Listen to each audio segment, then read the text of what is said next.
Terceiro capítulo de Colossenses, versos 12 e 13. Só lembrando que estamos trazendo um ensino sobre ofensa, com base no livro A Isca de Satanás, de John Bevere.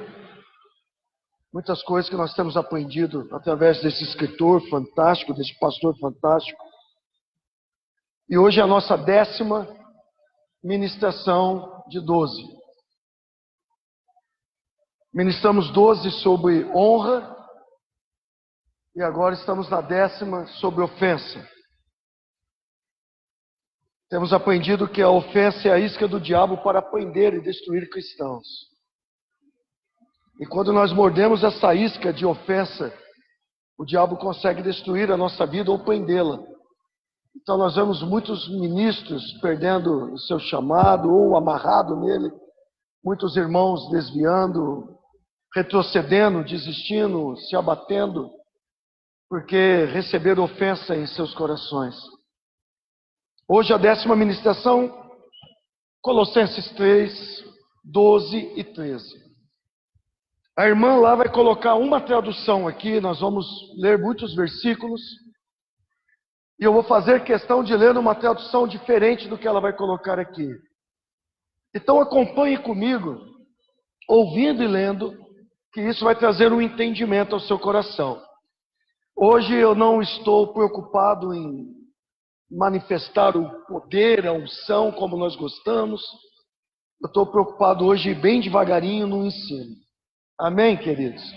Então a partir de agora, peço que todos prestem bem atenção, entregue toda a sua alma, corpo e espírito aqui. Não levante mais, a menos que seja estritamente necessário, não converse. Deus vai falar com você e a ministração de hoje pode mudar a sua vida. Amém, queridos? Então fala isso para o seu vizinho, a ministração de hoje pode mudar a sua vida. Diz assim o texto: portanto, como eleitos de Deus, santo e amado, revistam-se de terras misericórdias, bondade, humildade, mansidão e paciência, suportando uns aos outros e perdoando uns aos outros, se qualquer um tem queixa contra outro. Assim como Cristo os perdoou, vocês também devem fazer. Repita comigo, assim como Jesus fez, eu também tenho que fazer. Pai querido, amado, precioso, nós te amamos este lugar e te damos graças por momentos como esse que podemos estar em torno da tua palavra. Temos fome. E como nós já ensinamos aqui, a fome nos habilita a ter o conhecimento revelado. Não queremos apenas o conhecimento comunicado.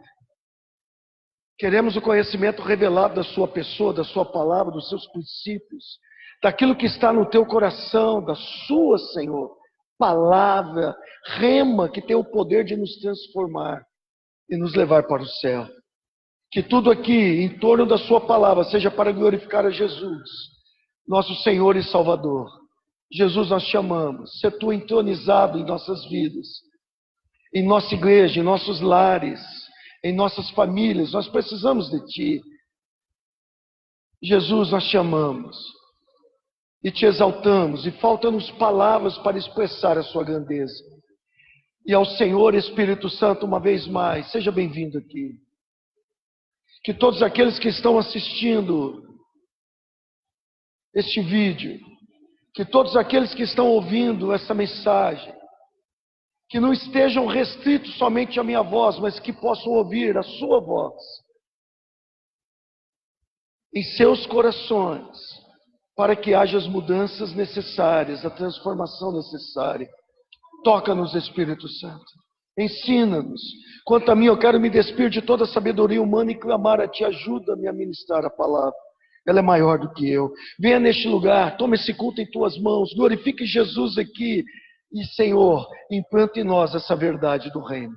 E nós oramos o bendito nome de Jesus e todos dizem. Veja só, o que é que Paulo diz aqui? Ele diz que nós podemos perdoar ou que nós devemos perdoar? Fala para o seu vizinho, nós devemos. Ou seja, fala para ele, ou seja, é uma ordem. Não é uma possibilidade. É uma ordem. Não há outra opção. Lembra aqui, acho que foi na 8ª ministração que nós falamos sobre a definição de crer. Nós falamos que quando a igreja primitiva falava em crer, eles falavam em obedecer os ensinos que estavam sendo ministrados. E na igreja atual, crer para muitos é ter consciência da existência de alguém, como ter a consciência da existência de Jesus. Mas não é essa a palavra, a definição de crer na Bíblia. A definição de crer é obedecer. E aqui estamos com uma ordem que nós precisamos obedecer. E qual é essa ordem? Revista-se com terras misericórdias, bondade, humildade, mansidão e paciência, e perdoe uns aos outros. Isso é uma ordem, isso não é uma possibilidade. Sabe, queridos, quantos já ouviram alguém dizer assim: mas você não sabe o que aquela pessoa fez comigo. Mas você não sabe o que eu sofri. Mas você não sabe o que eu passei. Você não sabe o que ela falou de mim. Quantos já ouviu isso? Levanta a mão. Muita gente, né? Eu já ouvi isso. Agora, não precisa levantar a mão, tá? Quantos aqui já falaram isso? Hã? Responda para você mesmo, por favor. Não quero te expor. Responda. Quantos aqui já falaram isso? Sabe qual vai ser a minha resposta a partir de hoje, quando alguém falar para mim: você não sabe o que essa pessoa fez para mim? Eu vou falar para ela assim: é que você não sabe o que você fez para Jesus. É que você não sabe o que nós fizemos para Deus. É que você não sabe o peso do nosso pecado que foi jogado sobre Jesus. É que você não sabe o peso do pecado da humanidade que caiu sobre os ombros de Jesus, sobre a vida de Jesus naquela cruz. Sabe, queridos, uma pessoa que não consegue perdoar, que não quer perdoar, ou que não se preocupa em perdoar, é uma pessoa que ou se esqueceu, ou nunca entendeu do que ele foi perdoado, e do peso desse pecado que tinha sobre a sua vida.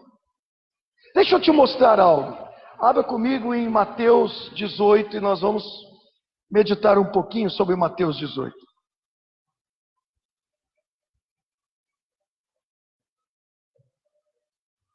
Mateus 18, verso 21. Se você quiser, pode acompanhar pelo telão. Eu pedi para você abrir a Bíblia, mas pode acompanhar por aqui se quiser. Mateus 18, 21 diz assim: então Pedro veio a Jesus e disse: Senhor, quantas vezes meu irmão pecará contra mim e eu o perdoarei? Até 7 vezes? Nessa tradução. Então Pedro, aproximando-se dele, disse: Senhor, até quantas vezes pecará o meu irmão contra mim e eu lhe perdoarei? Até 7? Pergunta para o seu irmão: até 7 vezes só? Lembra o que nós vimos na 7ª reunião? Que muitas vezes os discípulos disputavam uns com os outros para saber quem era maior. Quem estava aqui talvez lembre disso. Pedro tinha 2 pontos favoráveis à frente dos outros discípulos. Primeiro, ele andou sobre o mar. Primeiro ponto. Segundo ponto, foi ele que teve a revelação de que Jesus era o Filho de Deus. Então ele tinha 2 pontos, e nós lembramos que nós falamos aqui naquela reunião que Pedro tinha uma personalidade forte e que não operava no conhecimento revelado, mas operava na sua personalidade forte, muitas vezes ele pensava que era o cara. Lembra que nós passeamos a Bíblia e mostramos isso aqui? Pois bem, lembra-se que esse povo estava debaixo da lei. E para a gente resumir assim, de uma forma bem simples, era mais ou menos assim, dente por dente, olho por olho. Ah, você roubou o meu cachorro, agora eu roubo o seu. Não é bem assim, né? Mas só para a gente descontrair. Então, no contexto, querido, Jesus está fazendo o quê? Ele está ensinando sobre perdão. No contexto, Jesus está ensinando sobre o quê? Sobre o quê? E Pedro, então, agora vem. Agora eu vou me sobressair. Agora eu vou abafar aqui. Agora todo mundo vai ver que eu sou um cara espiritual. Então ele chega, Jesus, se meu irmão pecar comigo, pecar contra mim, e eu lhe perdoar 7 vezes no dia, tá tudo certo? Eu estou bonito no pedaço? É o suficiente? Eu acho que Pedro ia esperar Jesus falar assim, cara, você é abençoado mesmo. Cara, não é que você é o cara, velho. Pedrão, eu não errei quando eu te escolhi. Ô menino lindo. É igual o Edson, né? Meu menino. Meu menino. Que coisa mais... Esperei o momento certo. Creio que Pedro esperava, né? Jesus dá um apoio para ele, um incentivo, falar, tu és o cara. Agora receba o 3º ponto. Já tinha 2, ia receber mais 1. Mas não foi isso que Jesus disse. Mateus 18, 22. E Jesus disse a ele, eu não digo a você que até 7 vezes... Perdão, vou ler de novo. E Jesus disse a ele, eu não digo a você que até 7 vezes, mas até 70 vezes 7. Jesus lhe disse, não te digo que até 7, mas até 70 vezes 7. Queridos, se eu fosse fazer hoje, como alguns ministros fazem, pastores, olha, eu tenho um ministério de ensino da palavra, ministério tal, além da igreja. Se eu fosse fazer um ministério desse hoje, pastor Hamilton, eu ia se chamar Ministério 70 vezes 7. Hoje eu chamaria Ministério 70 vezes 7. 70 vezes 7, quanto que dá? Repita comigo, 490. E no Evangelho de Lucas, Jesus fala que isto é ao dia. Então repita comigo, 70 vezes 7. É o que eu devo perdoar o meu irmão ao dia. Vamos falar de outra forma. 490 vezes ao dia eu devo perdoar o meu irmão. E eu fiz uma conta com isso. Hoje eu brinquei de matemática, ministrando a palavra, meditando na palavra. Para alguém pecar comigo 490 vezes ao dia, ele vai precisar pecar comigo em menos de 3 minutos. Cada pecado, 3 minutos, vai arredondando para cima. Um pecado a cada 3 minutos. E isso, sem levar em conta o tempo que a gente leva para almoçar, jantar, tomar café da manhã, sem levar em conta o tempo que a gente toma tomando banho, passa tomando banho e dormindo. Sem contar que a gente não dorme. Então, a cada 3 minutos, se ninguém dormir, se ninguém fazer mais nada, uma pessoa pecando contra ele, vai ter que perdoar. Cara, entenda aqui a piadinha. Eu nunca vi ninguém pecar tão bem assim. Eu nunca vi ninguém conseguir isso. Em outras palavras, você sabe o que Jesus está dizendo aqui? Pedro, entenda, camarada. O seu perdão tem que ser incansável, como incansável o é o meu Pai. O seu perdão tem que ser incansável, não importa o número aqui, não importa quem aqui, não importa quantas vezes seja necessário, você tem que perdoar incansavelmente, seja quem for, assim como faz o meu Pai. Vamos em frente? Mateus 18, 23, 24. Por isto, e eu vou continuar na matemática aqui. Por isto, o reino dos céus é como um certo rei que resolveu acertar contas com os seus servos. Vê que Jesus continua falando a mesma coisa. E quando ele começou a acertar contas, foi trazido até ele um que devia 10.000 denários. Perdão, talentos. Repito, talentos. Fala comigo, 10.000 talentos. Deixa eu fazer uma pausa aqui. Talento não é uma medida de dinheiro. Talento é uma medida de peso. Repita comigo, peso, não dinheiro. Um talento romano, ele representa aproximadamente 34 quilos. Um talento romano, que tem o talento grego, mas o talento romano, ele representa mais ou menos 34 quilos. E isto era uma dívida com um rei. Então eu posso deduzir com muita segurança que aquele cara devia 10.000 talentos de ouro.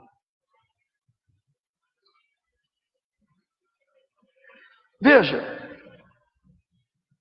ele devia 10.000 talentos, que podemos dizer, se nós vimos que um talento é 34 quilos, então nós podemos dizer que ele devia ao rei 340.000 quilos de ouro.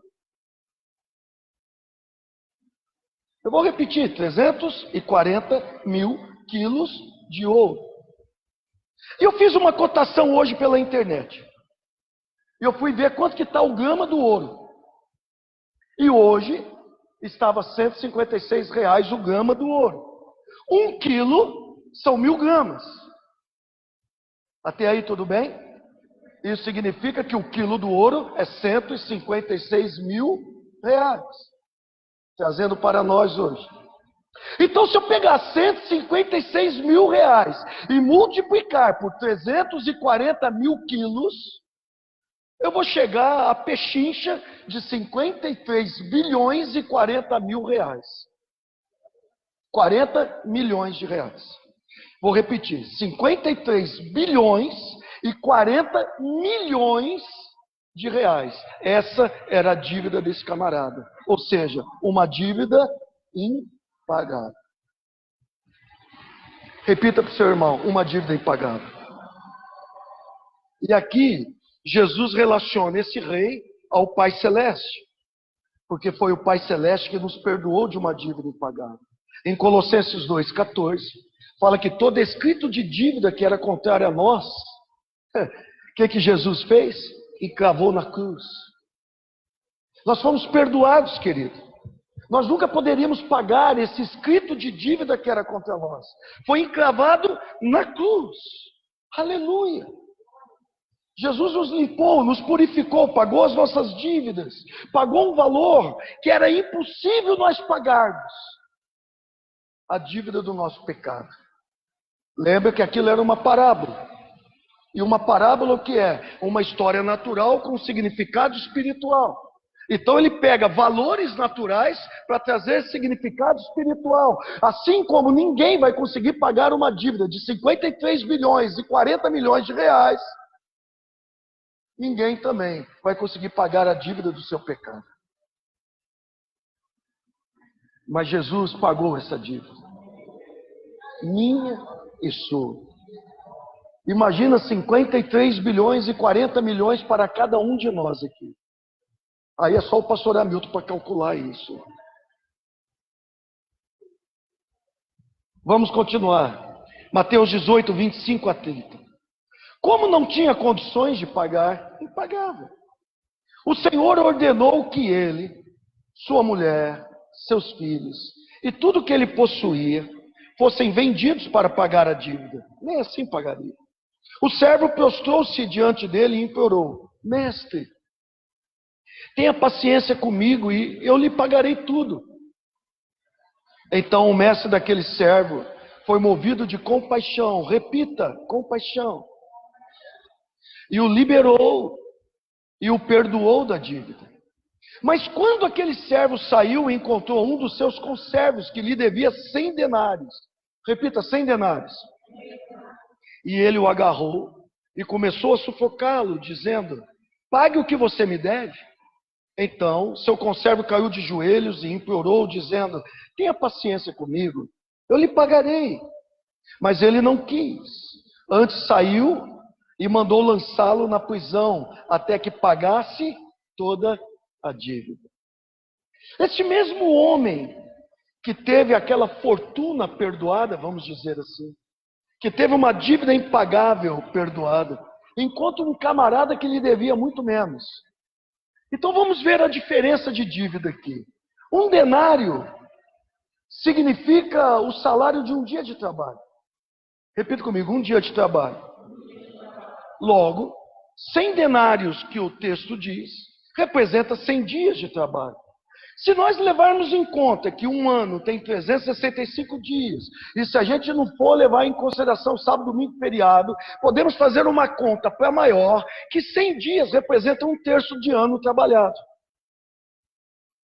Fazendo uma conta aproximando para cima, podemos falar que representa um terço do ano trabalhado. Digamos então que você ganhe 3 mil reais por mês. Acho que é uma média um pouco alta até. Mas vamos trabalhar com esse valor. Se você ganha 3 mil reais por mês, você ganha 36 mil reais por ano. Um terço disso dá 12 mil reais. O cara foi perdoado de uma dívida de 53 bilhões e 40 milhões e não perdoou uma dívida de 12 mil reais. O que Jesus está ensinando aqui? Veja, não se trata de uma pequena dívida, esses 12 mil reais. Lembra que isso é uma parábola, e uma parábola é uma história natural com significado espiritual. Por favor, não perca isso de vista. Não estamos tratando de valores monetários, estamos tratando de valores espirituais. É apenas um paralelo, uma comparação. Amém, queridos? Estão me entendendo? Amém? Então, não se trata de uma pequena dívida, não se trata de uma pequena ofensa. Pisou no pé de alguém, oh, por favor, me perdoe, foi sem querer. Ah não, está tudo bem, não se trata disso. Se trata que esse camarada estava mal com o seu irmão, porque o que ele devia era um terço do ano trabalhado. Ou seja, havia uma ofensa aqui. Ou seja, havia aqui algo um pouco pesado. 12 mil reais para mim é muito dinheiro. Talvez não seja para você. Talvez uma ofensa para uma pessoa é grande, para outra é pequena. Isso daqui não era uma coisa pequenininha, era uma coisa também de um certo tamanho. Mas se você comparar 12 mil reais com 53 bilhões e 40 milhões, não é nem uma gota de água num balde. Não é nada. Estão me entendendo? O que Jesus está querendo dizer é o que nós fazemos uns com os outros. Ou as ofensas que nós achamos que as pessoas cometeram contra nós, não é nem uma gota de água no balde, perto daquilo que nós fizemos com Deus Pai. Consegue entender isso? Consegue entender a palavra de Deus?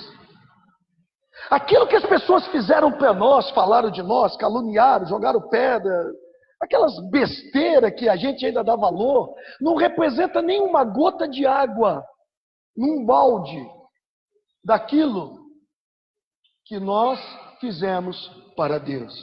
Por isto, que alguém que não perdoa se esqueceu ou não sabe do que foi perdoado. Vamos aprofundar um pouco mais. Sabe qual que é o nosso grande defeito hoje, querido? Sabe por que nós entramos nesses erros? Sabe por que cometemos falhas? Porque hoje nós temos estabelecido categorias de pecado. Eu explico. Nós achamos que existem pecados grandões. Adultério, fornicação, drogas, assassinatos. Nós achamos que existem pecados mais grandões. Mais grandões. Corta isso, pelo amor de Deus. Homossexualismo, prostituição. Nós achamos que existem alguns pecadinhos, só que como nós queremos ficar com a nossa mente tranquila, a nossa consciência tranquila, nós mudamos o nome desses pecados e chamamos eles de fraquezas. Uma mentira, uma fofoca, falar de um irmão pelas costas quando ele não está presente, falar dos seus erros, das suas falhas, uma inveja, uma ira, uma falta de perdão, são pecados, os quais nós chamamos de fraquezas, são fraquezas, e escondemos isso de nós mesmos, que estamos criando e estabelecendo categorias de pecado. Querido, pecado é pecado. Sabe o que eu acho impressionante com a palavra de Deus? Sabe o que eu acho impactante na palavra de Deus? Em Provérbios 6, se eu não estiver enganado, Deus fala de 6 coisas que ele odeia, e a 7ª que ele abomina. E sabe o que me chama mais atenção? Nenhuma dessas 7 está relacionado ao homossexualismo. Nenhuma dessas 7 está relacionado ao adultério. E você sabe qual é a 7ª que Deus abomina? Quem sabe fala bem alto. Contenda entre irmãos. Fofoca. Deus abomina mais a fofoca do que o próprio homossexualismo. Deus abomina mais pessoas que falam pelas costas, que aponta defeitos do seu semelhante, do que um homossexual. Sabe, aquele que semeia irmãos, semeia contenda entre os irmãos, é abominação ao Senhor. Quando nós nos referimos de forma pejorativa acerca dos nossos irmãos, nós estamos cometendo abominação diante do Senhor. Se nós tratássemos a fofoca, assim como nós tratamos o homossexualismo, nós seríamos libertos de todo mal, de toda má. É claro, todavia, contudo, porém, entretanto, que eu não concordo com o adultério e o homossexualismo, são pecados. E quem comete tais coisas não herdarão o reino dos céus. É isso que diz a palavra. Mas nós também não podemos estabelecer categorias de pecado e colocar esses pecados como maiores. Porque pecado é pecado. E nenhum pecado vai ficar impune diante de Deus. Isso impede, colocar categoria de pecados, impede com que as pessoas cheguem diante de Deus. Impedem com que as pessoas cheguem diante de Deus, por quê? Porque elas pensam que os seus pecados não têm mais jeito. E outros pensam que elas não têm mais jeito. Por quê? Porque cometeu um pecadão, homossexualismo. Porque cometeu um pecadão, prostituição. Porque cometeu um pecadão, adultério. Sendo que o único pecado que não tem jeito mesmo é a blasfêmia contra o Espírito Santo. Pelo menos a minha Bíblia diz isso. É claro que eu não concordo com esses outros pecados, mas não podemos fazer com que as pessoas pensem que eles não têm jeito. Eles têm jeito sim, porque Jesus morreu por eles. Eu quero dar um exemplo tremendo que eu vi de um pastor. Certa vez ele foi ministrar numa cidade longe da sua, longe de onde morava. E a hora que acabou a ministração, ele foi ministrar em posição de mãos e veio um rapaz à frente. A hora que ele pôs as mãos sobre esse rapaz, ele caiu no chão. E ficou lá, caidão. E sendo demônios saindo, e ficou lá. O pastor foi embora e o cara estava lá no chão, um jovem. Na semana seguinte, toca o telefone do pastor, de alguma forma esse jovem conseguiu o seu telefone e ligou para ele. E ele disse assim: ô pastor, eu sou aquele rapaz que você estava tal dia em tal igreja, orou por mim, eu fiquei no chão lá. O senhor lembra de mim? O pastor disse: sim, eu lembro. Lembro, eu fui embora, você ainda estava lá. E o jovem então começou a reclamar com o pastor e falar: pastor, se o senhor soubesse da minha vida. E o pastor falou: olha, então me conte. E ele então começou a disfarçar e enrolar para não contar. E o pastor falou assim: para com isso, vamos colocar um fim nisso, me conte. Você disse que eu não sei da sua vida, então me conte. Então ele falou assim: pastor, eu sou homossexual. O pastor falou: isso eu vi, quando eu orei por você, você caiu, eu já sabia. Pastor, a igreja não me aceita. Pastor, a igreja fala que eu não tenho jeito. Pastor, o que o senhor vai pensar de mim agora? Que eu sou promíscuo? O pastor falou, deixa eu te dizer uma coisa. Ao contrário de você, aos olhos da sociedade, eu sempre vivi uma vida normal. Fiz faculdade, gostava de garotas, tive namoradas. Hoje sou um homem casado. Sempre obedeci os meus pais. Nunca fui ladrão. Sempre tive comprometimento com as minhas obrigações. Vivi uma vida normal. Mas, se eu não tivesse conhecido Jesus e entregue a minha vida a Ele, eu iria para o mesmo inferno que vai os homossexuais, que não se arrepende do seu pecado e entregue sua vida para Jesus. Uau! E por telefone, então, aquele rapaz chorou, se arrependeu, deve ter babado, que nem alguns que eu conheço. Deixa eu ver onde está. Parece que sumiu. Onde está? Ah, já vi, Maria, já vi onde está. Não posso falar o nome do Ney. Opa!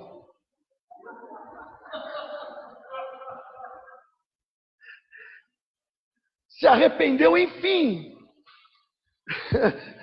Eu ia fazer outra brincadeira, mas não vou não. Enfim, aquele jovem foi liberto. 5 meses depois, o pastor dessa igreja que recebeu esse jovem, cuidou dele, encontrou o pastor que orou por esse jovem e que falou com ele por telefone. E ele falou, lembra de fulano de tal? Ele falou, lembro, ele me ligou há 5 meses atrás. Pois é. Maria, escute isso. Esse pastor disse assim, toda semana ele traz um homossexual na igreja. Toda semana eles estão sendo libertos e mudando de vida. O que Deus faz em nós, querido, Ele sempre fará através de nós. Ao contrário disso, tempos depois, ele foi numa outra igreja muito maior. Uma igreja muito grande, que eu não sei de lembros tinha agora. E quando ele chegou nessa igreja, Deus levou ele a ministrar uma mensagem muito dura, uma repreensão muito forte. Uma mensagem muito dura mesmo. E no final do culto eles foram jantar, esse pastor que foi ministrar, mas o pastor local. E ele começou a reclamar, sabe, nós estamos suportando uma perseguição muito grande aqui nessa cidade. Por quê? O que está acontecendo? Ele respondeu, são os homossexuais. E por causa disso, eu já falei com a igreja, vamos boicotar esse povo. Se você for num restaurante e tiver um, não coma lá. Se você for numa loja e tiver um, não compre lá. Se você for num hospital e tiver um lá, muda. Vamos boicotar esse povo. Aí esse pastor que foi lá ministrar falou assim, olha, então acho que você deveria boicotar também todo lugar onde tem pessoas que mentem, fofocam, falam mal pelas costas, cometem adultério, onde tem pessoas que não perdoam, onde tem pessoas que querem levar vantagem sobre tudo. Enfim, se você for fazer isso, você nunca mais vai poder entrar em lugar nenhum. É verdade, não pode. Então o pastor entendeu o que? Caiu a ficha dele. Ele entendeu que ele estava estabelecendo níveis de pecado, categorias de pecado. Sabe, querido, nosso grande erro, sabe qual é? Estabelecemos categorias de pecado. Existem pecados que nós, na nossa mente natural, achamos que são pecadões. Existem pecados que na nossa mente natural nós achamos que são pecadinhos, enquanto pecado é pecado e nos afasta do Deus vivo. A palavra diz que todos pecaram. Repita comigo, todos, inclusive eu. Não importa se foi um pecado de homossexualismo, ou não importa se é um pecado de falta de perdão. Todos nós pecamos. Não importa se é um pecado da mentira, ou se é o pecado da fofoca. Todos nós pecamos. A Bíblia fala que todos pecaram, e que não havia um justo sequer. Todos estavam separados de Deus. É o que diz a Bíblia. Isso significa, querido, que todos nós merecíamos o inferno. Por favor, não fuja, não deixa sua mente sair, continua comigo. Continua comigo. Não deixa sua mente sair. Todos nós merecíamos a condenação eterna. Todos nós, o que merecíamos era queimar no lago de fogo por toda a eternidade. Quando Adão pecou, Deus poderia ter olhado para o filho e dito assim: tudo bem, eles preferiram a condenação do inferno e não a nós, então deixe eles queimarem lá. Vamos fazer outro universo, vamos fazer novas pessoas, pessoas que agora vão nos amar. Deus poderia ter feito isso, e se ele tivesse feito isso, ele seria totalmente justo. Se Deus tivesse feito isso, ele seria totalmente justo. É o que nós merecíamos, mas graças a Deus por João 3,16. Ele nos amou tanto, ele enviou o seu Filho para que todo aquele que nele crê não pereça, mas tenha vida eterna. O Senhor nos perdoou, o Senhor nos lavou, o Senhor nos justificou, o Senhor nos redimiu. Apesar de nós termos pecado contra ele. E agora que ele nos redimiu, nos lavou e nos justificou, ele diz assim: da forma como eu te perdoei, perdoa o teu próximo.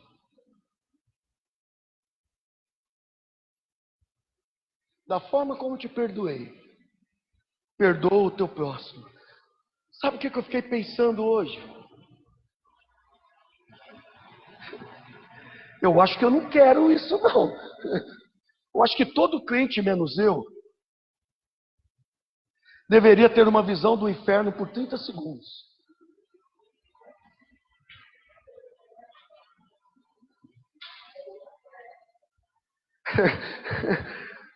Se todo crente tivesse uma visão do inferno por 30 segundos, ele nunca mais teria dificuldade para perdoar ninguém durante toda a sua vida. Porque você não sabe o que é o inferno e a falta de perdão vai te levar lá. E eu vou provar isso, biblicamente. Sabe, nós merecemos estar lá. Eu já vi muitas pessoas testemunhar sobre o inferno. Eu vou citar dois bem rapidamente. Eu vi o testemunho de um homem, antes da sua conversão, e ele era um menino na época. Aconteceu algo, e ele ficou morto por alguns minutos. E ele disse, o menino que eu falo não é criança, tá? Um jovem, não lembro a idade dele. Aconteceu algo e ele ficou morto por alguns minutos.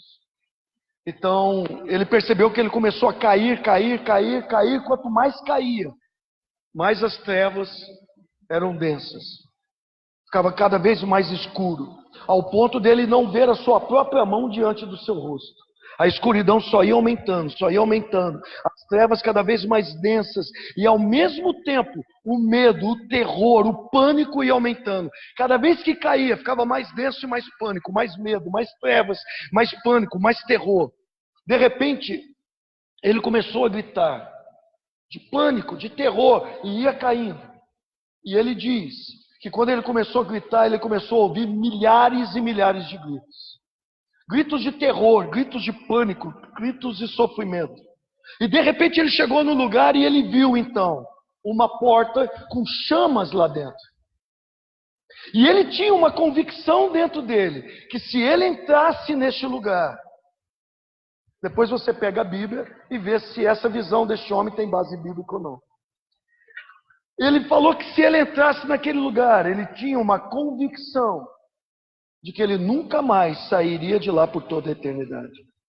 Foi nesse momento que ele sentiu um ser pôr a mão nos seus ombros e tentar empurrá-lo para dentro. E a hora que ele sentiu esse ser, ele fechou os olhos, porque o pânico dele era muito grande. E foi nesse momento que ele ouviu uma voz que abalou todo o inferno. E a voz dizia: deixe ele ir. E aquele ser falava: ele é meu. E a voz disse: deixe ele ir, porque na verdade agora ele é meu. E aquele ser então o deixou e ele voltou. E quando ele voltou, ele viu o seu corpo e viu os paramédicos massageando o seu coração. E ao lado o seu pai chorando e orando. O seu pai era crente. E o seu pai orava assim: Deus, por favor, traga o meu filho de volta. E se meu filho voltar, eu prometo que eu te darei ele. E ele vai se tornar, e eu não vou desistir dele. E ele vai se tornar um pregador do evangelho. Na hora ele voltou. E hoje esse pastor é um dos pastores mais conceituados da região do Caribe. E vocês talvez já tenham ouvido falar dele. Eu ouvi um outro testemunho de uma irmã que não foi ao inferno, mas teve uma visão aberta. E nessa visão ela viu o inferno e ela falou que jamais passou na mente dela ou os olhos dela viu um lugar de sofrimento e tormento e horror como aquele. E essa visão fez que por quase 3 meses ela dormisse com todas as luzes da sua casa acesa, tamanho pânico que ela ficou dessa visão. Amados, o que eu estou querendo dizer? É isto que nós merecíamos. Por causa da nossa dívida impagável. A nossa dívida era impagável. É isso que nós merecíamos. O nosso pecado era impagável. É isso que nós merecíamos. E deixa eu te falar algo. Não há nenhuma ofensa. Não há nada que um ser humano possa fazer para você que se compare com a dívida que você tinha. Não há nada que alguém possa fazer por você que te compare com aquilo que você fez para Deus, o seu pecado que te levaria para o inferno. Não há nada que alguém possa fazer para mim, querido, que se compare com a dívida que eu tinha. Sabe, pare e pense comigo, porque hoje eu pensei nisso, Maria, eu pensei nisso hoje. Qual a pior coisa que um ser humano pode fazer para outro? Eu pensei em muitas coisas. Poderíamos dizer muitas coisas. Mas eu acho que a pior coisa que veio na minha mente é um adulto molestar uma criança. Machucar uma criança. Até na cadeia essas pessoas passam um aperto. Até os ímpios abominam essas coisas. E por mais horrendo que isso seja, não é nada comparado com o inferno. E por mais horrendo que isso seja, não é nada comparado com o valor impagável que nós tínhamos para com Deus. É o inferno que nós merecíamos. E ainda assim, e desta mesma forma, Deus, e por esta mesma maneira, apesar de tudo isso, melhor dizendo, Deus escolheu nos perdoar. Só que hoje Ele diz: eu te perdoei, agora vai e faça o mesmo. Quantas pessoas desistiram de oportunidades por causa de ofensa? Quantas pessoas desistiram do seu ministério por causa de ofensa? Quantas pessoas desistiram da igreja, do seu chamado por causa de ofensa? É porque o amor de Jesus é muito pequeno, a ofensa é maior. É porque aquele que é o seu orgulho é maior do que o seu próprio amor para Jesus. Então é melhor retroceder do que perdoar e caminhar. Quantos entendem o que eu estou falando? Sabe, queridos, por isso que eu disse agora há pouco, uma pessoa que não perdoa é uma pessoa que se esqueceu ou não entendeu do que ela foi perdoada, o quanto ela foi perdoada. Vamos continuar no texto? Segura aí. Tem algumas coisas para ministrar. Voltando a Mateus 18, e eu vou ler novamente a partir do versículo 29. Então o seu conservo caiu de joelho e implorou: tenha paciência comigo, eu lhe pagarei. Mas ele não quis. Antes saiu, mandou lançá-lo na prisão até que pagasse a dívida. Então, quando os outros servos viram o que ele havia feito, ficaram muito tristes e foram contar ao mestre o que ele havia feito. Então, o seu mestre, depois de havê-lo chamado, disse o quê? Servo mau. Alguma tradução diz servo malvado. Repita comigo, servo. Ou seja, não era ímpio. Uau! Era cristão, de dentro da igreja. Era salvo, que já tinha sido perdoado. E Deus olha para ele e fala, servo mau. Servo mau. Esse cara era um servo. Esse cara era um cristão trazendo para nós. Já tinha sido perdoado da sua dívida impagável. É o que diz a parábola. Na parábola, ele representa um cristão.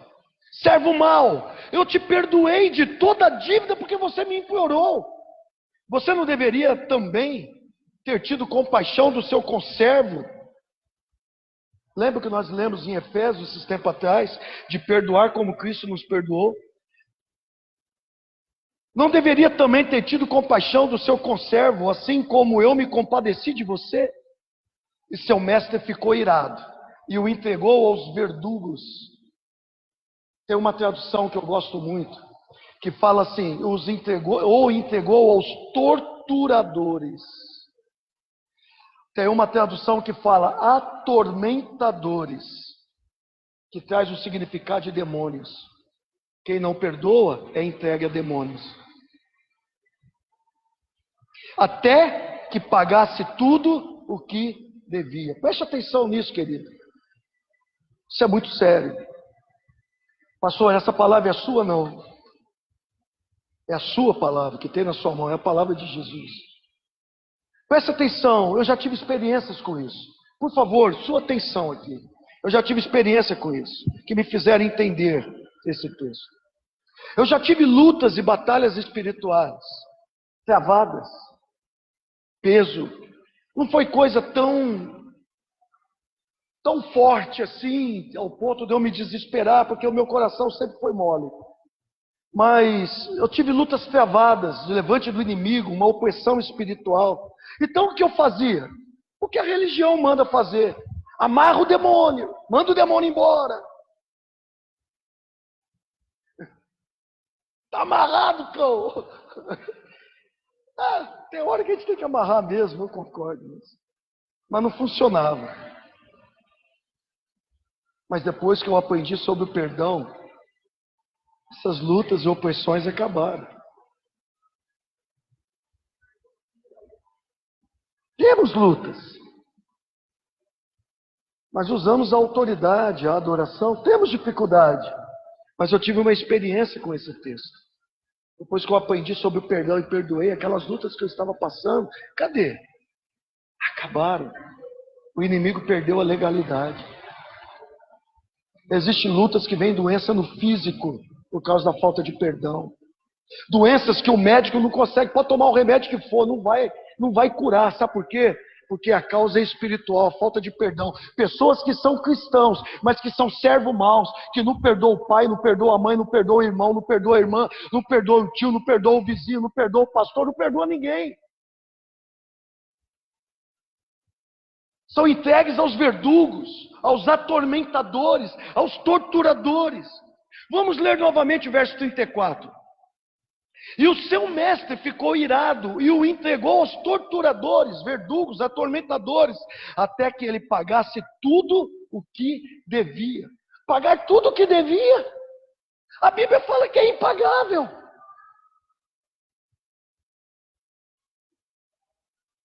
Jesus está dizendo o quê? Uma pessoa na igreja, que se chama cristão, que foi lavado e que se recusa a perdoar. Ouça, eu não estou falando daquele que reconhece que tem uma falta de perdão e está lutando para perdoar, que está buscando o perdão. Eu não estou falando desse. Às vezes nós não conseguimos ainda, mas estamos tentando, estamos orando, estamos profetizando, estamos se mexendo para perdoar. Eu não estou falando desse, eu estou falando de alguém que, apesar de estar na igreja, apesar de conhecer Jesus, apesar de ouvir a palavra, decidiu que não vai perdoar. Aquele que sabe que tem que perdoar, mas não quer perdoar. Sabe o que vai acontecer? Essa atitude vai custar a sua salvação. Por quê? Porque ele será entregue a espíritos malignos, até que pague toda a dívida. Só que a dívida é impagável, ou seja, por toda a eternidade vai ser atormentado. Ser cristão nos dá benefício, mas nos dá muito mais responsabilidade.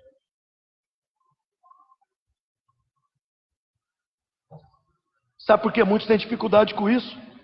Porque dividimos os pecados em categorias.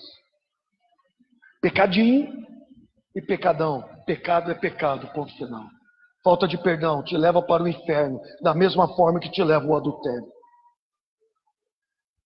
Falta de perdão te leva para o inferno, da mesma forma que te leva o adultério, que te leva o homossexualismo, que te leva um assassinato, a mentira,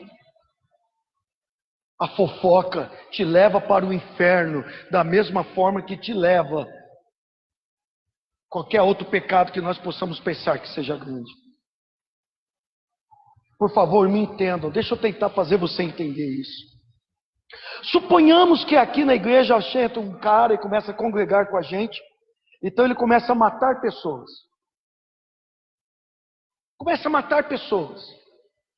Então, alguns irmãos falam: ô irmão fulano, olha, nós queremos ajudar você, orar por você, para que você pare de matar pessoas. E fala: não, eu gosto.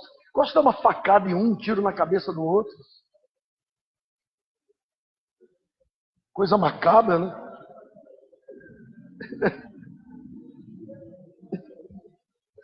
Eu te pergunto, esse cara vai herdar o reino de Deus? Claro que não. A Bíblia fala assim: olha, não vos enganeis, os assassinos, os adúlteros, dentre outros, não herdarão o reino de Deus. O que eu estou querendo dizer com isso?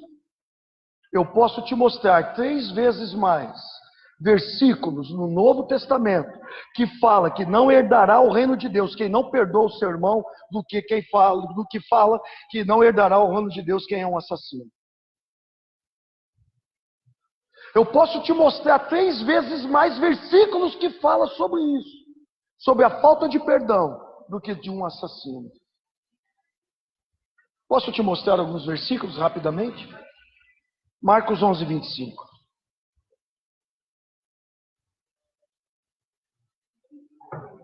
Quando estiver orando, se tiver alguma coisa, alguém aqui ora? Então, quando estiver orando, se tiver alguma coisa contra qualquer um, perdoa. Repita isso, para. Mais uma vez. Para o quê? Para que o seu Pai no céu também possa perdoar os seus pecados. Você está orando? Tem alguma coisa contra alguém? Perdoa. Para que o seu Pai possa perdoar os seus pecados. 2 coisas que eu queria destacar nesse versículo. Primeiro, o Deus Pai é pai de pecador? O Deus Pai é pai de pecador? Quem acha que sim, levanta a mão. Quem acha que não, levanta a mão. Quem não acha nada, abaixa a mão. Do pecador ele é Deus. Ele é pai dos filhos. Todos aqueles que o receberam, deu-se-lhes o poder de serem feitos filhos. Ele não é pai de todos. Ele é pai de alguns, daqueles que o receberam. É isso que está em João 1,12, não é? Todos quantos o receberam, deu-lhes o poder de serem feitos filhos. Ou seja, ele é pai de crente. Ele é pai daquele que se arrependeu, nasceu de novo e receberam Jesus. Segundo, os pecadores ficam orando? Não. São crentes que ficam orando. Então, levando em consideração isso, o que nós estamos querendo dizer? Que Deus está falando de filhos e não de ímpios. Ele está falando para a igreja. Ele está falando para os cristãos. E o que ele está falando para os cristãos? Se você tem alguma coisa contra alguém, perdoa, para que o seu pai te perdoe. Em outras palavras, se você não perdoar, o teu pai não vai te perdoar. E para onde vai os que não são perdoados?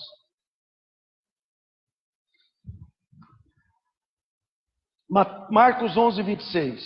Mas se vocês não perdoarem, repita, não perdoar, também o vosso Pai que está nos céus não perdoará os seus pecados. O versículo fala por si mesmo.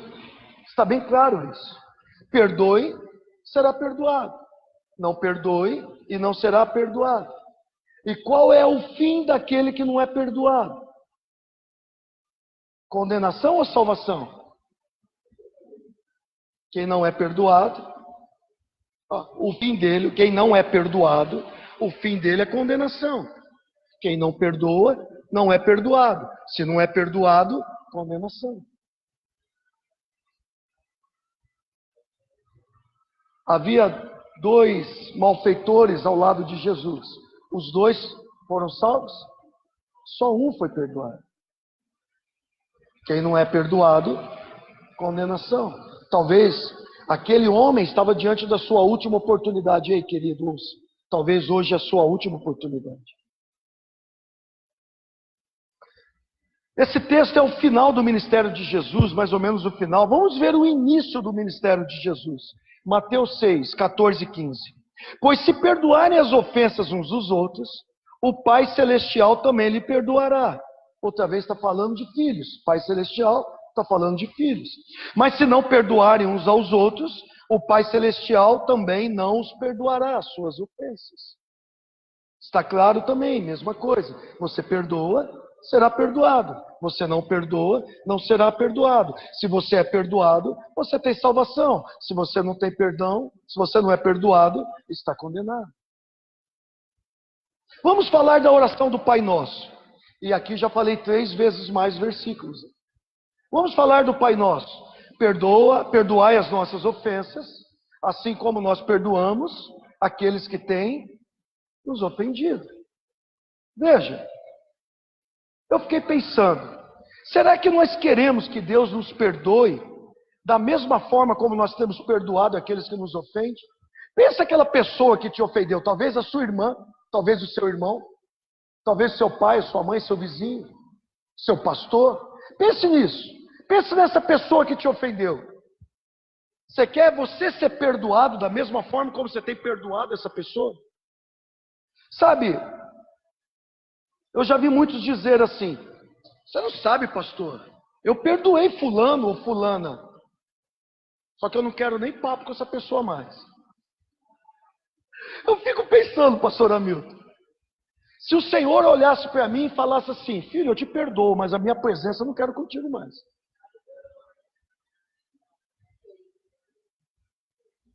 Sabe por que eu não quero nem papo mais? Porque não perdoou, irmão. Então, além do pecado da falta de perdão, tem o pecado da mentira. E um abismo está chamando outro abismo. Os pecados estão se multiplicando. Esta é a verdade. Mas eu tenho boas novas. Fala para o seu vizinho aí, tem boas novas! É boa nova, mas nos traz muita responsabilidade. A palavra diz, e nós lemos aqui na 7ª reunião, ou 8ª, não lembro agora. A palavra diz que o Senhor derramou em nossos corações o seu amor. Ele derramou o seu amor em nossos corações. E foi o seu amor que nos perdoou. Isso significa que, se somos verdadeiros filhos, nós temos uma habilidade, uma unção para perdoar. Se não perdoamos, é porque ou não somos filhos, ou estamos ignorando essa habilidade. Isso significa que é uma decisão nossa. E isso significa também que no dia do juízo não teremos desculpas. Uau! Eu não perdoei por causa disso, mas e o meu amor incondicional que foi derramado no coração dos filhos? E a minha presença gloriosa de paz, de amor, que foi derramado no seu coração, o que você fez com isso? O que você fez com isso? Eu acho que eu vou parar por aqui, semana que vem. Tem gente olhando para mim assustada assim. Uau, cara, você está me assustando, pastor. Não, eu estou assustado também, querido. Eu preciso sondar o meu coração para que ele não me pegue em nenhum engano. Deixa eu concluir, fique em pé, a equipe de louvor sobe aqui, eu vou concluir em 3 minutos ou 4. Mas preste atenção que eu ainda tenho um versículo para ler. Continue olhando para mim, só estique aí o corpo. Quero encerrar agora. Volte para Mateus 18. Há uma verdade maravilhosa no que eu vou citar aqui. Em todas as parábolas, olhe para mim, preste atenção. Em todas as parábolas, as pessoas tinham que ir até Jesus e perguntar assim: o que significa isso? Nessa daqui que eu vou citar agora, nessa daqui, é a única parábola nos 4 evangelhos, essa parábola que a gente tem citado, melhor dizendo, onde Jesus dá a interpretação, sem que ninguém pergunte para ele o que significa isso. Sabe por quê? Penso que isso estava tão fora da caixinha das pessoas, né? Da mente das pessoas, né? Da mentalidade deles, que Jesus quis garantir que eles fossem entender. Então, o versículo 35 de Mateus 18 é a interpretação de tudo. Mateus 18, 35. Assim também, preste atenção, querido, por favor, abra o seu coração. Assim também lhes fará o meu Pai Celestial, se cada um de vocês, de coração, não perdoar as ofensas dos seus irmãos. Assim vos fará também o meu Pai Celestial, se do coração não perdoardes cada um a seu irmão as suas ofensas. Assim por quê? Lembre-se, nós lemos o versículo 34. O versículo 34, o camarada não perdoou o seu conservo, então ele foi lançado a demônios. Ele foi lançado a torturadores, a atormentadores, a verdugos, pedras de desgaste. Por não perdoar, ele foi lançado a espíritos malignos. E Deus está falando assim você, igreja de Ribeirão Preto, no ano de 2019, se você não aprender a perdoar, se você não buscar reconciliação, se você não perdoar o seu irmão, da mesma forma, vocês serão jogados a atormentadores.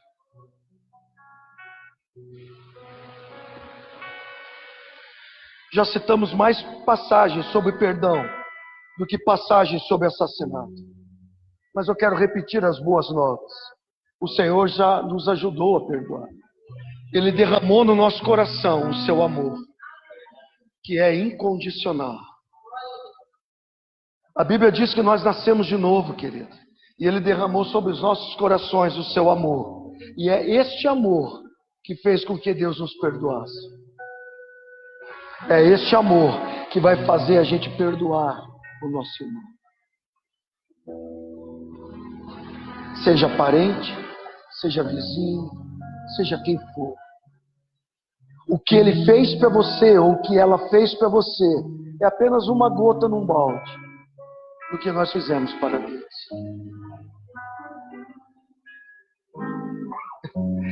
Nós temos a habilidade para perdoar.